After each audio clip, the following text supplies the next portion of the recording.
basically, the sunshine is about 10,000 times more than the energy that we use in our normal fashion. So not quite that much, but on that order. So it's a tremendous amount of energy. Yeah, and then the question only comes up is, can we capture it? And then once we've captured it, what do we do with it?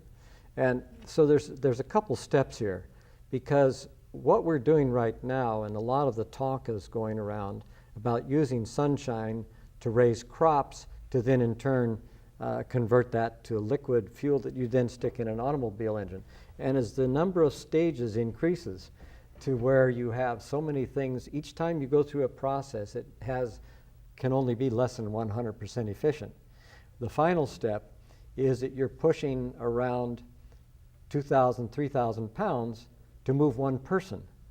That lack of efficiency cascades to a point where we really have to start thinking afresh, not only about the source, but also about the destination of our energy. And what I say is we have to abandon the artifacts of the fossil fuel age in order to move into the solar age. It isn't just about converting electricity with a solar panel, but it's also finding ways to put it to use in a hugely more efficient way. I say 10 times more efficient. So let's talk about that. So you mentioned moving people around. Right. So transportation. Exactly. So what percentage of all energy, what percentage of the total energy cost, usage, goes to transportation? Well, in the United States, we have about 100 quads of energy used every year, and 25 of those quads, in other words, 25% very conveniently works out that way, is being used for transportation. And 60% of all of our oil goes to transportation. So that gives you another number to kind of fix your perspective on that. And virtually none, well, maybe 1% of our transportation, such as rail in cities and so forth, trolleys, electric trolleys, are from other than fossil fuels, and oil primarily. In a way, you say the artifacts of the petroleum transportation system. So what are we talking about? Well, we've been developing a project in Sweden for the last 5 years, and we're working with the city of Uppsala, which is north of Stockholm about 50 miles.